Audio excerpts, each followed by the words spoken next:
பிரியமானவர்களே, இயேசுவின் நாமத்தினால் உங்களை வாழ்த்துகிறேன். சங்கீதம் 37 அதிகாரம் வசனம் 27, 28. தீமையை விட்டு விலகி நன்மை செய், என்றைக்கும் நிலைத்திருப்பாய். கர்த்தர் நியாயத்தை விரும்புகிறவர், அவர் தமது பரிசுத்தவான்களை கைவிடுவதில்லை. அவர்கள் என்றைக்கும் காக்கப்படுவார்கள். துன்மார்க்கருடைய சந்ததியோ அறுப்புண்டு போம்.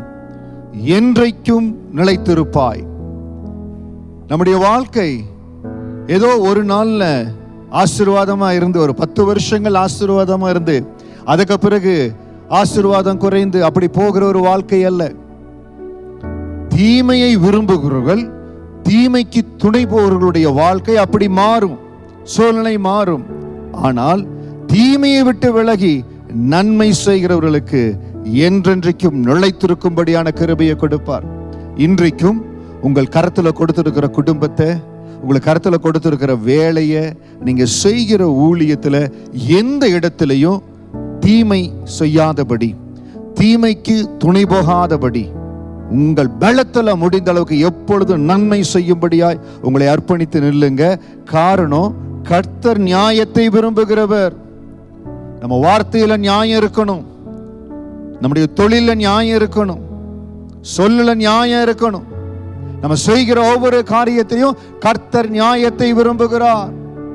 தேவன் விரும்புவது உண்மையும் உத்தமமான வாழ்க்கை. அப்படி செய்கிற பொழுது அவர் தமது பரிசுத்தவான்களை கைவிடுவதில்லை. அவர்கள் என்றென்றைக்கும் காக்கப்படுவார்கள். நான் நீதிக்காக நிற்கிறேன், நான் நீதியான காரியத்தை செய்கிறேன், எனக்கு அவ்வளவு பெரிய பலனை பார்க்க முடியல பாஸ்டர். ஆனா அநீதியா இருக்கிறாங்க, துன்மார்க்கமா இருக்கிறாங்க, அநியாயத்தை செய்யறாங்க. அவங்க ரொம்ப ஆசீர்வாதமா இருக்கிற மாதிரி இருக்கிறாங்க. அவர்கள் ஆசீர்வாதமா இருக்கிற மாதிரி தான் இருப்பாங்க, ஆனால் ஆசீர்வாதமா அவர்கள் நிலைத்திருக்க மாட்டார்கள். தயவு செய்து ஆண்டவரை பின்பற்றுகிற தேவ பிள்ளைகள், நான் ஏசப்பாவை உண்மையா பின்பற்றேன், அவர் உண்மையா நேசிக்கிறேன், தீமையை விட்டு நீங்கள் விலகணும். எந்த இடமா இருந்தாலும் சரி, எந்த இடமா இருந்தாலும், குடும்பத்திலே ஆகட்டும், உங்கள் வேலையிலே ஆகட்டும், நீங்க செய்கிற தொழிலே ஆகட்டும், ஏன் சில இடத்துல நீங்க எடுக்கிற முக்கியமான முடிவுகள், நீங்க நிக்கிற இடம் தீமையை விட்டு விலகுங்க. தீமைக்கு துணை போகாதீங்க. உங்களுக்கு நன்றாய் தெரிகிறது, நான் இருக்கிற இடத்துல தீமை நடக்கிறது, ஒரு கண்ணை மூடிக்கொண்டு இருக்கக்கூடாது. தீமையை விட்டு விலகு, நன்மை செய், என்றென்றைக்கும் நிலைத்திருப்பாய். இதுதான் நிரந்தரமான ஒரு ஆசீர்வாதத்திற்கு அடையாளம், ரகசியம். என்றென்றைக்கும் நிலைத்திருக்கிற ஆசீர்வாதம். நம்முடைய குடும்பத்தில் ஆசீர்வாதம் நம்ம தலைமுறையை காட்டிலோ பிள்ளையுடைய தலைமுறையில பெருகணும், அடுத்த சந்ததியில பெருகணும். வர வர விருத்தி அடைந்த தாவீதை போல குடும்பம் வர வர விருத்தி அடையணும். உங்க தொழில் விருத்தி அடையும், நீங்க நிலை நிற்பீங்க. எந்த இடத்திலேயோ தீமைக்கு துணை போகாதீங்க, தீமையான காரியங்களை செய்யாதீங்க.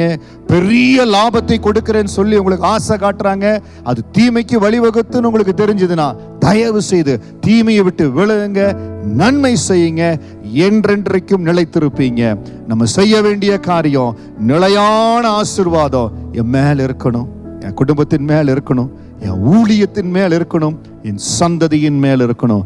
நிலையான ஆசீர்வாதத்திற்காக உங்களை அர்ப்பணிங்க. ஆண்டுடைய வார்த்தை சங்கீதம் 37 வசனம் 27, 28 வாழ அர்ப்பணத்தோடு உங்களை ஒப்பு கொடுங்க. கர்த்தர் நிலைத்திருக்கிற ஆசீர்வாதத்தை, மகிமையான ஆசீர்வாதத்தை உங்கள் மேல வைப்பார். God bless you.